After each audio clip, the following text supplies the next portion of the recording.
আমাদেরকে পিছিয়ে রাখা হয়েছে। যেটুকু বরাদ্দ দেওয়া হয় ওইটুকু বরাদ্দ আমরা যথাযথভাবে বাস্তবায়ন করবো ইনশাআল্লাহ। আপনারা দেখেছেন আমাদের 6 জন এমপি আমাদের যা বরাদ্দ এসেছে আমরা সব কিছু ওপেন করে দিছি না? সব কিছু ওপেন করে দেওয়া হয়েছে। কোথায় কোন রাস্তায় কতটুকু এসেছে কতটুকু আপনারা বুঝিয়ে নেন। তারপরেও আমরা মানুষ, ভুলের ঊর্ধ্বে নই।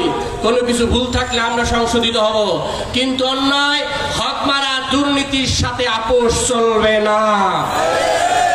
আমার ভাইয়েরা, এই পৌরসভা প্রতিদিন আমাকে ট্যাগ দেন, রাস্তা কেন ঠিক হয় না। যেখানে যা সমস্যা হয় এমপি সাহেব কি করেন? আপনার কথা আমি সম্মানের সহিত জানাই। এই আওয়ামী লীগের যে মেয়র ছিল তারা তো টাকা চুরি করেছে। এই পৌরসভার নামে 5 কোটি টাকা ঋণ করেও খেয়েছে। আপনারা জানেন এই 5 কোটি টাকা ঋণ করার কারণে কোন ধরনের প্রকল্প আমাদের এই পৌরসভায় দেয় না। আমি বলেছি কর্মকর্তাদের, আমি ডিও লেটার দিব যেন 2 কোটি টাকা আমাদেরকে সরকারিভাবে মওকুফ করা হয়, যাতে করে আমাদের পৌরসভার সমস্যা সমাধানের প্রজেক্টগুলো দেয়।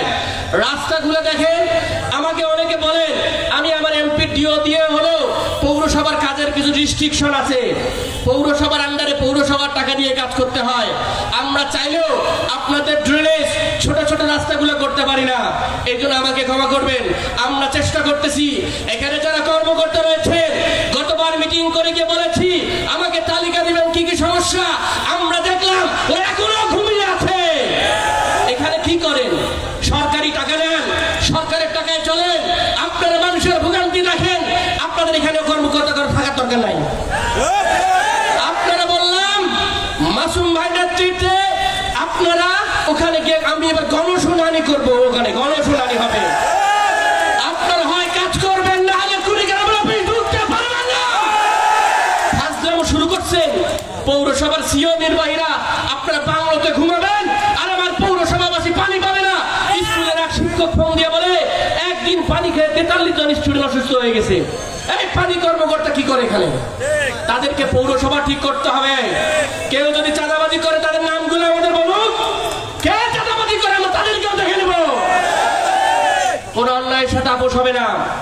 আমার ভাইয়েরা, আমরা আপনাদের অধিকার নিয়ে, আপনারা আমাকে যাত্রাপুরের ঘাটের কথা বলেন। এই যাত্রাপুর ঘাটের জন্য এটা যেন মওকুফ হয়, এটা যেন বাতিল হয়। সবার আগে মন্ত্রীর কাছে গিয়ে ডিও লেটার সাইন করে আমি মন্ত্রণালয়ে দিয়ে এসেছি।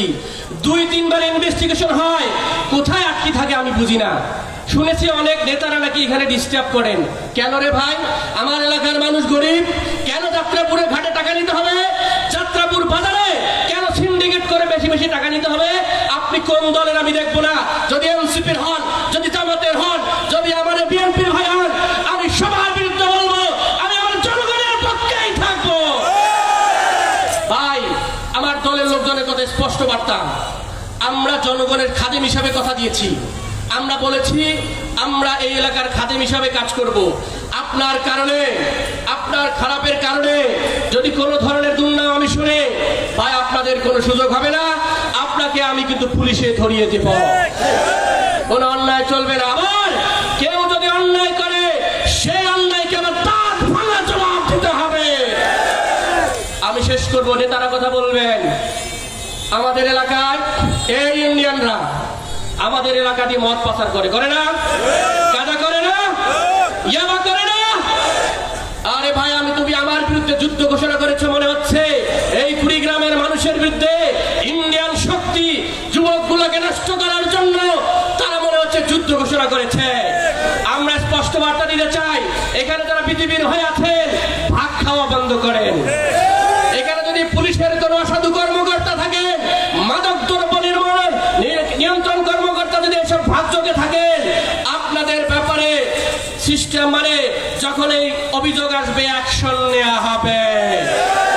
আমরা কোন ইন্ডিয়ান জিনিস, আমাদের বর্ডার কিলিং হয় আর একটা যদি হয়, এই অঞ্চলের মানুষ সেই বড়াই বাড়িতে দেখিয়ে দিয়েছে কিভাবে ইন্ডিয়ার বিরুদ্ধে দাঁড়াতে হয়। সুতরাং আমরা আমাদের ন্যায্য অধিকার ছাড়বো না। আমরা আমাদের কাজ চালিয়ে যাব। আপনারা আমাদের সাথে থাকবেন ইনশাল্লাহ।